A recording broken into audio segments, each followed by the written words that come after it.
Okay, कल हमने जो किए थे रूल्स वो कौन कौन से थे? पहले था एडिशन एंड सब्ट्रैक्शन। जैसे कि फॉर एग्जांपल अगर आपके पास एल वन प्लस मैंने दिया हुआ formula, suppose L is equal to L one plus L two, ये दो वेरिएबल्स हैं, इनको हम ऐड कर रहे हैं या सब्ट्रैक्ट कर रहे हैं। ठीक है, ऐड कर रहे हैं या सब्ट्रैक्ट कर रहे हैं, तो जो एरर होगा that will be the sum of the absolute error of both the variables। इसी तरीके से रूल नंबर 2 मैं समराइज कर रहा हूं मल्टीप्लिकेशन के लिए भी और डिवीजन के लिए। फॉर एग्जांपल आपके पास एक वेरिएबल है, वो मल्टीप्लाई भी हो रहे हैं और डिवाइड भी हो रहा है, X Y Z, X Y multiply हो रहा है, जेड डिवाइड हो रहा है, and we want to find out the absolute error. यहां पे डेल्टा u ओवर u निकालूंगा मैं, which is delta x over x plus delta y over y plus delta z over z। यानी जब आपके पास मल्टीप्लिकेशन भी हो रही है और डिवीजन भी हो रही है, तो in both cases the fractional errors are added. मगर 3 रूल बना लें। थर्ड रूल ये है कि फॉर एग्जांपल आपने वॉल्यूम निकालना है 4/3 पाई आर क्यूब। अब यहां पे कांस्टेंट मल्टीप्लाई हो रहा है विद वेरिएबल, और वेरिएबल की पावर भी है, तो आप क्या करेंगे? अब भी हम फ्रैक्शनल एरर निकालेंगे, delta v over v is equal to, ये जो साथ में कांस्टेंट मल्टीप्लाई हो रहा है इसको मैं निग्लेक्ट कर दूंगा, और जो पावर है वो मल्टीप्लाई हो जाएगी with the fractional error of radius. तो ये बेसिकली 3 रूल्स है जो आपने दिमाग में रखने हैं, multiplication division, addition subtraction and constants and powers. जब भी क्वेश्चन आएगा तो आपने इनको इसी तरीके से सॉल्व करना है। इसमें पहले फ्रैक्शनल एरर निकलेगा, फिर आप उसको u से मल्टीप्लाई करेंगे तो फिर एब्सोल्यूट एरर आएगा। क्लियर? यानी अगर आपने एब्सोल्यूट एरर निकालना है, जैसे कि फॉर एग्जांपल आपको दिया हुआ है कि volume is equal to length multiply by breadth multiply by height, तो क्या बनेगा? Delta v over v is delta l over l plus delta b over b plus delta h over h। तीनों के फ्रैक्शनल एरर्स ऐड हो रहे हैं, और फिर क्या करेंगे? एब्सोल्यूट एरर निकालने के लिए delta l over l plus delta b over b plus delta h over h का जो आंसर आएगा उसको वॉल्यूम से मल्टीप्लाई करेंगे तो फिर एब्सोल्यूट एरर आएगा। आमतौर पर वो आपसे एब्सोल्यूट एरर ही कैलकुलेट करवाएगा। ठीक है, ये 3 रूल समझ ले, इन्हीं को अप्लाई करना है तमाम क्वेश्चंस के अंदर। ओके जी, पहला क्वेश्चन देखिएगा जरा। If you have the worksheet you can solve it on that, अगर नहीं भी है तो भी आप अपनी कॉपी में सॉल्व कर सकते हैं। First question says state the most suitable instrument for the measurement diameter of a wire about 1 millimeter. Vernier caliper is for more than 2 centimeters. 2 centimetre से लेके 10 सेंटीमीटर तक की जो मेजरमेंट है वो वर्नियर कैलिपर से होती है। हाँ जी, उससे कम जो होगी it will always be micrometre. Paper में मैंने पेपर पे ट्राई किया, उसमें मैंने वर्नियर कैलिपर तो इसमें मैंने सही किया, इसलिए कि वो आपको ऑप्शन दे देते हैं कि जी माइक्रोमीटर और वर्नियर कैलिपर, मगर आपने दिमाग में ये रूल रखना है, बल्कि मैं बोर्ड पे लिख रहा हूं, for measurement of length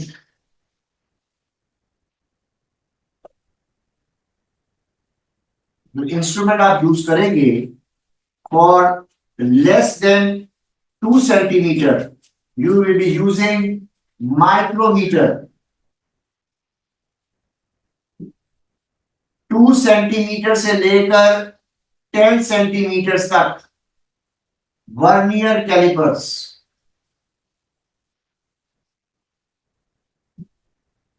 10 centimetre से लेके 1.5 मीटर तक मीटर रूल।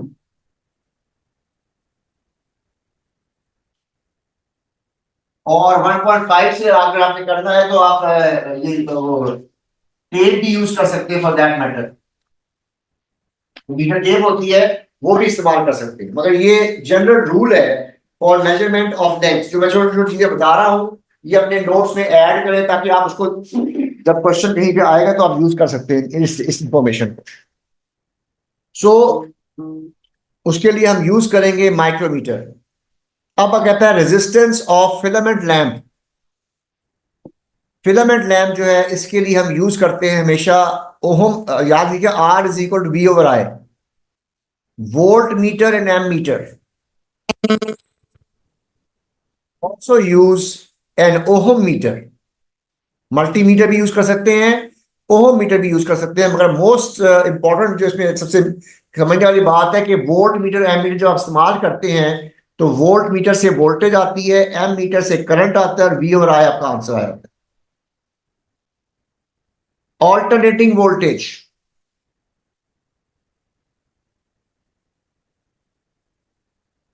इसके लिए क्या इस्तेमाल करेंगे?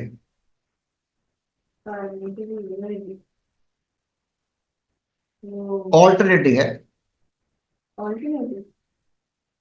या तो फिर आप ऑल्टरनेटिंग वोल्ट मीटर यूज करेंगे, एसी वोल्ट मीटर यूज करेंगे, या सीआरओ यूज करेंगे। आम वोल्ट मीटर से हम ये मेजर नहीं कर सकते। Okay, now we have a mass of aluminum is found to be 580 grams. Uncertainty is 10 grams. और ये क्यूब है जिसकी लेंथ 6 सेंटीमीटर है और एरर 0.1। तो जरा बताइएगा कि डेंसिटी निकालने का फॉर्मूला क्या होगा?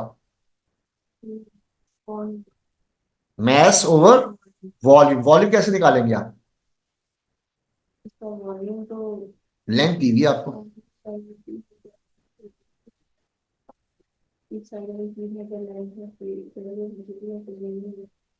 अगर क्यूब की लेंथ दे दी जाए तो वॉल्यूम कैसे निकलता है? Length multiply bye breath multiply by height, अगर तीनों बराबर हो तो फिर एल क्यूब हो जाएगा ना। तो my formula becomes M over L cube.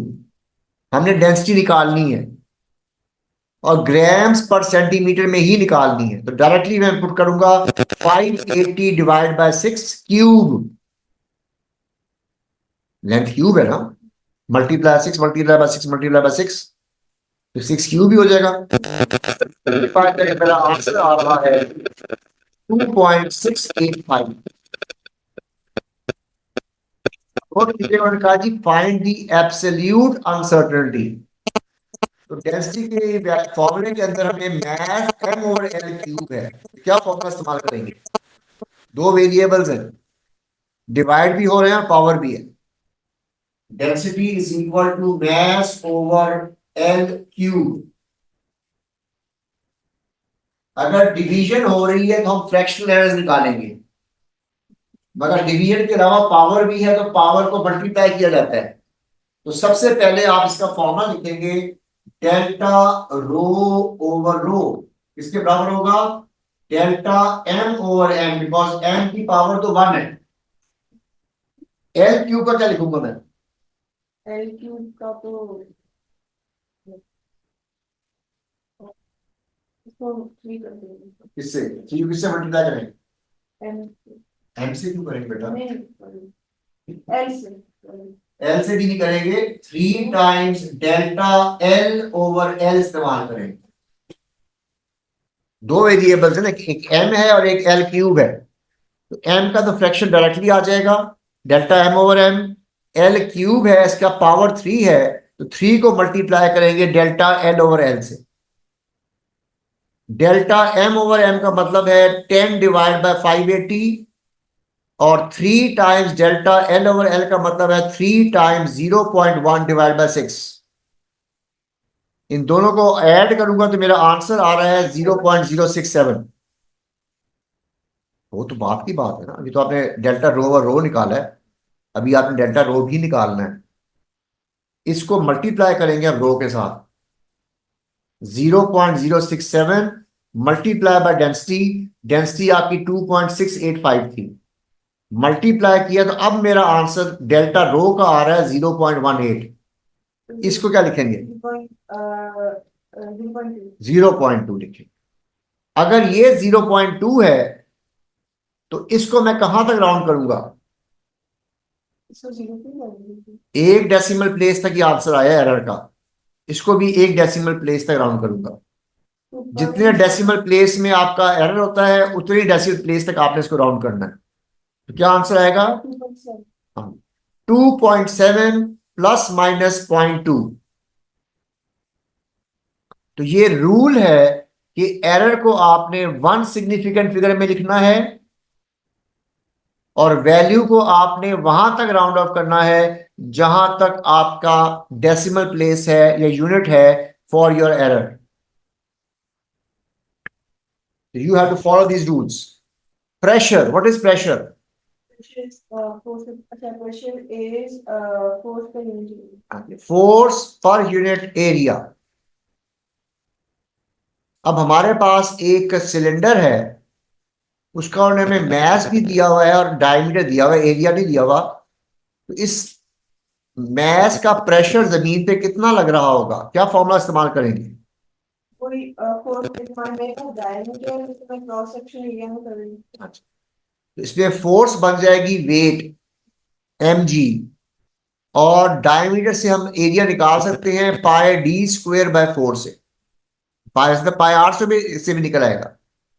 ठीक है, force over area, force will be mg and area will be pi square by 4।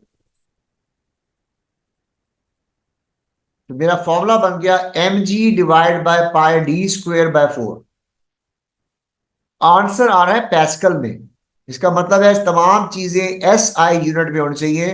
अगर डायमीटर सेंटीमीटर में है, इसको भी मीटर में कन्वर्ट करेंगे। मैस किलोग्राम में पहले ही है, सॉरी ग्राम, हाँ किलोग्राम में ही है। सर वो भी थोड़ा वैसी इन्होंने मैथ्स दिया है लेकिन जो मेरा जीएस में 9.81 हमेशा 9.81 ही लेंगे। Pi D square by 4, D 9.4 centimetre है, तो 9.4 इंटू 10 रेज टू पावर -2 बन गया। इसको स्क्वायर करेंगे और 4 से डिवाइड करेंगे। जो आंसर आएगा वो निकालें। इसका क्या बनता है ये आपने निकाली है। बेटा? 4 रख के ऊपर मल्टीप्लाई होगा, ये बन जाएगा 4 टाइम्स 5.90, 10 इंटू 10 9.81, और डिवाइड करेंगे 3.14 इंटू 9.4 10 -2 स्क्वायर। 7,100 ठीक है, 7198 या 7995, 980 आ रहा है वैसे बाय द वे, 7198। ओके,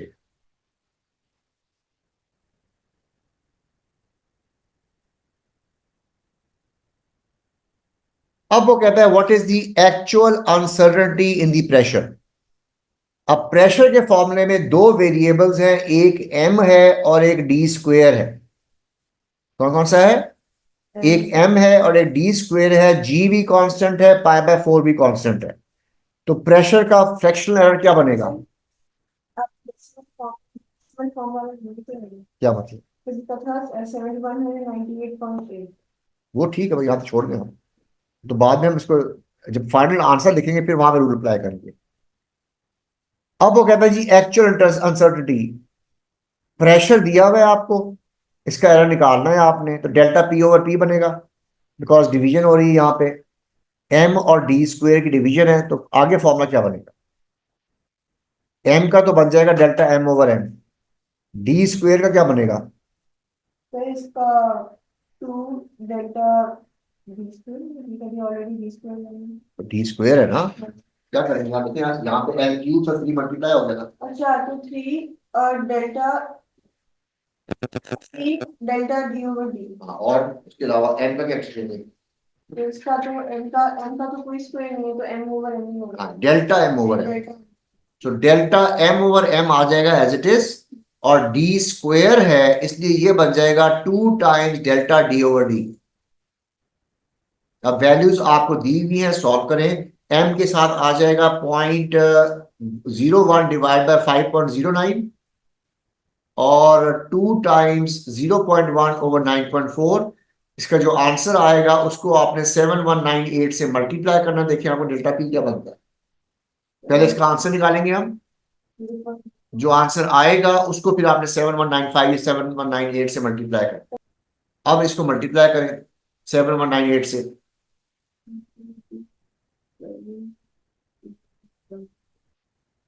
167.2। 167.29। चलिए करेंगे। अब क्या लिखूंगा इसको मैं, 167 को कहां तक राउंड करूंगा? 70। 1 डिजिट। हाँ जी, 200। 200। अब आपका एरर जो है वो 200 है, तो आपने अपने वैल्यू को भी 100 तक ही राउंड ऑफ करना है। तो क्या लिखेंगे? ये 100 में है ना, उसको भी 100 तक करेंगे। सर 200 पे क्यों, वन सिग्निफिकेंट फिगर पे क्यों राउंड ऑफ करेंगे? क्योंकि बेटा absolute error has to be in one significant figure. जी सर ठीक। ये रूल है हमारा। नहीं 200 और किसको करना है? 100 तो इसको कहां तक करेंगे? किसको? ये जो आंसर है 71 7200। जी, 7200 प्लस माइनस 200, इसको 7198 को भी हम 100 तक राउंड ऑफ करेंगे, बिकॉज हमारा एरर जो है वो 200 है। ओके जी, नेक्स्ट क्वेश्चन। ओके जी, एस्टिमेट में वो क्वेश्चन कह रहा है आपको, what is the mass of a metre rule. Metre rule का क्या मैस होगा? एस्टिमेट को कुछ सोच के बताया, एस्टिमेट में दिया हुआ ही है आपको मैंने। हाँ, क्या कहा था मैंने? Mass of metre. जी, ये याद करने की चीजें आपको। ये तो 30 सेंटीमीटर दिया है, यही बता दो। 30 तो प्लास्टिक रूलर है, वुडन वुडन। बेटा 1 मीटर रूल, 1 मीटर का जो रूल नहीं होता जो हम लैब में इस्तेमाल करते हैं।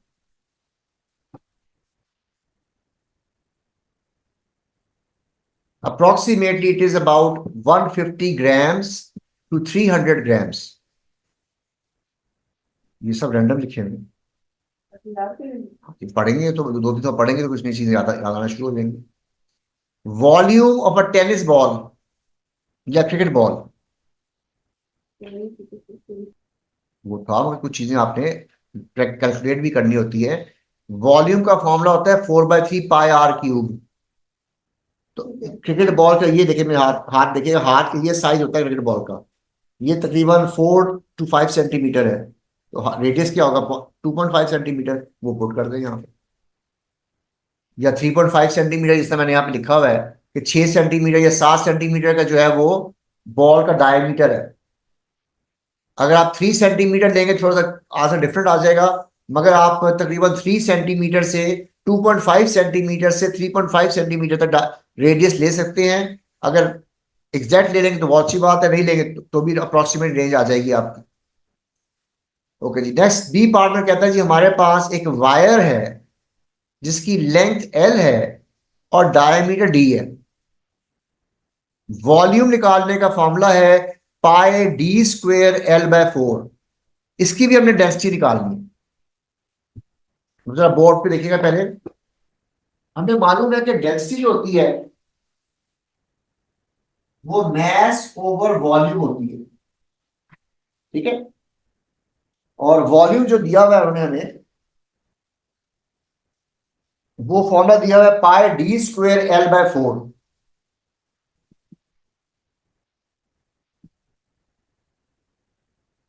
ये फॉर्मूला दिया हुआ है, ठीक है। उन्होंने हमें डायमीटर भी दिया हुआ है, लेंथ भी दी हुई है और मैस भी दिया हुआ है। तो पहले तो आपने निकालनी है डेंसिटी, और डेंसिटी हमने निकालनी है kg/मीटर क्यूब में। इसका मतलब है हर यूनिट को आपने चेंज करना है। सो मैस दिया हुआ है 0.225 ग्राम्स। क्या दिया हुआ है? 0.225 ग्राम्स। केजी पर मीटर पे कहाँ मेंशन हुआ है? वो एंड में आंसर देखिए, क्या एंड में देखे ना, जहां उसने इसकी क्वेश्चन का एंड देखे ना, इस क्वेश्चन का एंड उधर उधर उधर। ये क्वेश्चन एंड कहाँ हो रहा है? और आगे तो मैथ दिया हुआ है 0.225 ग्राम्स। तो मैं लिखूंगा 0.225 इंटू 10⁻³ ये 4 जाके ऊपर मल्टीप्लाई हो जाएगा 3.14। डायमीटर कितना दिया हुआ है 0.38 मिलीमीटर। 0.38 इंटू 10⁻³ को स्क्वायर करना है और लेंथ क्या दी हुई है 25 सेंटीमीटर का मतलब है 0.25 मीटर्स में। देखिए मैंने सब यूनिट्स को केजी और मीटर में कन्वर्ट किया है। अब मैंने इसका आंसर निकाला। देखिए आंसर क्या निकलता है आपका फाइनल आंसर। मेरा आंसर आ रहा है 7939 केजी पर मीटर क्यूब। ठीक होगी बात। अब हमने निकालना है इसका एरर। इसमें क्यों डेसिमल फॉर्म डेसिमल तो बात की बात पहले वैल्यू लिख दे यहाँ पे। आपने देखना पड़ेगा एरर कहां तक आ रहा है। पहले एरर निकालेंगे हम। तो ये बन जाएगा delta rho over rho because multiplication भी है और डिवीजन भी है। एम मौजूद है तो delta M over N plus L मौजूद है तो delta L over N. D square मौजूद है क्या लिख लेंगे बी स्क्वायर का अच्छा यू निकाल नहीं बचा सर बेटा तो आंसर निकाले फ्रैक्शन एरर निकाल बी स्क्वायर तो फिर हम 2 कर हाँ देंगे plus 2 delta D over D. अब ये आपके सेकंड इंस्टेंट होनी चाहिए कि जब आपने आंसर निकाला तो फ्रैक्शन एरर्स निकाल दें। ठीक है अब इसके साथ अपने एरर निकालेंगे। अब जो जो वैल्यूज दी हुई है तो जरा सॉल्व करें देखें आपका एब्सोल्यूट एरर क्या निकलता है। अच्छा यहां पे आपने कन्वर्ट नहीं करना। यहां पे आके आपने कन्वर्ट नहीं करना। वो सिर्फ कन्वर्ट करते हैं जब आप मेजरमेंट के हिसाब से वैल्यू निकाल रहे हो। अदरवाइज जब आपने फ्रैक्शनल एरर्स निकालने हैं तो फिर आपने कन्वर्ट नहीं करना। देखिए मैं यहां पे एज इट इज यूज कर रहा हूं। तो डेल्टा रो ओवर रो मेरा 0.061 आ रहा है और डेल्टा रो जो होगा 0.061 मल्टीप्लाई बाय 7939 किया मेरा आंसर आ रहा है 476। What will be my final answer. तो इसमें तो आंसर 476 आ रहा है मेरा एरर। इसको क्या लिखूंगा मैं इसको आप 500 कर दो इसको हम 500 करेंगे।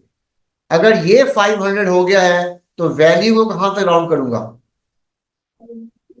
वैल्यू वैल्यू को आप वन पर कौन सी वैल्यू अच्छा 79 आंसर को क्या निकालते हैं। नो 8000 में भी इनकरेक्ट 79 बिकॉज ये बेटा 100 तक है आप 1000 तक राउंड अप कर रहे हैं। सर 7900 होगी। हाँ जी 7900। So my answer will be 7900 plus minus 500 because जब मेरा आंसर 500 है तो वैल्यू भी 100 तक ही राउंड ऑफ होगी 100 डिजिट तक।